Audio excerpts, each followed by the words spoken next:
నమస్తే welcome to citizen news. Basheerabad మండల నూతన ఎంఆర్పీఎస్ అధ్యక్షుడిగా కొనిగేరు నరసింహులు వికారాబాద్ జిల్లా బషీరాబాద్ మండల కేంద్రంలో ఉన్న ఎంఆర్పీఎస్ కార్యాలయంలో ఎంఆర్పీఎస్ నాయకులు సమావేశం నిర్వహించారు।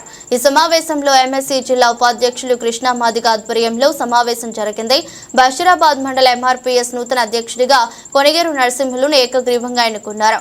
ఈ సందర్భంగా మాట్లాడుతూ ఫిబ్రవరి 7న హైదరాబాద్ లో జరిగే లక్ష డబ్బులు వేయి గొంతుకలచే నిర్వహించే బహిరంగ సభను ఎంఆర్పీఎస్ నాయకులందరూ కలిసి విజయవంతం చేయాలని పిలుపునిచ్చారు। కార్యక్రమంలో ఎంఆర్పీఎస్ జిల్లా అధ్యక్షులు మల్లికార్జున్ మాదిగ, జిల్లా అధికార ప్రతినిధి ప్రకాష్ మాదిగ, జిల్లా ప్రధాన కార్యదర్శి సుభాష్ మాదిగ, జిల్లా ఉపాధ్యక్షులు నరసింహులు మాదిగ, ఎంఎస్పీ జిల్లా కార్యదర్శి మహేందర్ మాదిగ, ఎంఎస్ఎఫ్ జిల్లా కన్వీనర్ శివాజీ మాదిగ, తాండూరు మండల అధ్యక్షులు జగదీష్ మాదిగ, పరశురాం మాదిగ, శ్రీనివాస్ మాదిగ, నరసింహులు నరేష్, అంజిలప్ప మాదిగ, గోపాల్ మాదిగ, నరసింహులు మాదిగ, మంజునాథ్ మాదిగ తదితరులు పాల్గొన్నారు। సుదీర్ఘంగా 30 సంవత్సరాలు కష్టపడి ఈ రోజు లాస్ట్ మూమెంట్ కు తీసుకొచ్చిన అన్నకు ముందుగా మన మండలి తరపు నుంచి ప్రత్యేకంగా ధన్యవాదాలు తెలియజేయాలి। మనం అనుకున్నాం ఏదో ఈ దండోరా ఎంఆర్పీఎస్ కొన్ని రోజులు నడుస్తుంది, కొన్ని రోజులు ఆగుతుంది, ఇది లాస్ట్ వరకు చేరుతుందా చేరదా అని మనం అందరం చాలా దీర్ఘంగా ఆలోచించడం మీద ఎన్నోసార్లు మనం ఉద్యమాలు వేసి అన్న ఆధ్వర్యంలో అన్న చింతన గ్రామంలో పెద్ద భారీ ఎత్తున మాదిగల ధర్మయుద్ధం అటువంటి కార్యక్రమాలు చాలా చేసిన మేము అందరి నుంచి మా శాశక్తులుగా అందరం కష్టపడి మేము కూడుకొని ఇక్కడి నుంచి మన కులస్తులను మన అన్నదమ్ములను అందరినీ కూడగట్టుకొని భారీ ఎత్తున తుఫాన్లల్లా డీసీఎంలల్లా కష్టపడి తీసుకుపోయినాం। కానీ అన్న మనకన్నా రాత్రి బావులు కష్టపడి అన్న శరీరాన్ని ఇంకా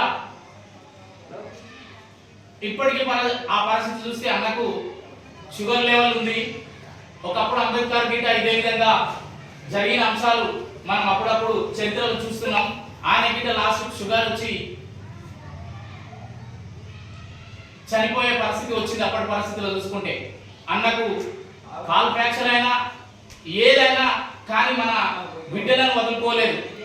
ఒక్కసారి మనం ఈ మాదిగానే చెప్పుకోవడానికి మాట అయినా భయపడే దానికి ఈ రోజు బహిరంగంగా ప్రధానమంత్రి నరేంద్ర మోడీ చెప్పే విధంగా ఈ రోజు మందశిక్షణ మాదిగ అంటే మాదిగ అనేది ఒక రెడ్డి వర్గానికి ఏ విధంగా వస్తుందో మాదిగ అనే పేరుని ఈ రోజు అన్న ఒక భారతదేశంలో మొత్తానికి పేరు తీసుకొచ్చిన ఇప్పుడు ఆ ఘనత అన్నకే దక్కుతున్నది।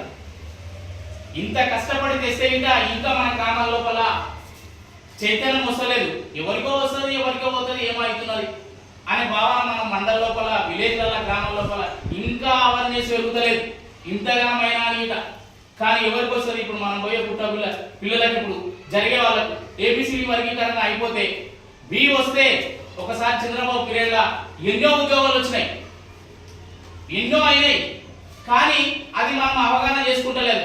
అన్న తీసుకుంటాడు పక్కకి వెళ్తాడు, చాలా మంది అవేర్నెస్ ఆ మైండ్ లో చాలా అయిపోయింది। కానీ అది మనం ఎప్పుడైనా ఆ మాట అంటే దాన్ని కంపల్సరీ ఖండించాలి। అన్న కావాలనుకుంటే ఎంపీ పదవి వస్తుంది, మంత్రి పదవి వస్తుంది, ఎమ్మెల్యే పదవి వస్తుంది, రాజ్యసభ సభ్యుడు ఇస్తాడు। అన్నకి ఏం లేదు, అన్నకు అన్ని కావాలి కానీ అటువంటి ఏమీ ఊహించలేదు। ఒకటే ఒక సిద్ధాంతం, ఆయనకి ఏబిసిడి కావాలి। మా జాతిలో అవమానం జరుగుతున్నటువంటి ఎదుటి వ్యక్తుల వాళ్ళ అపోజిషన్ వాళ్ళది ఏ విధంగా ఉంది, మనది ఏ విధంగా ఉంది, మాలలు ఏ విధంగా ఎదుగుతున్నారు, మనోళ్ళు ఎట్లా ఇదవుతున్నారు అనే దాని మీద చర్చ తీసుకొని పొద్దున్నాడు వాళ్ళు ఇంతకు ముందు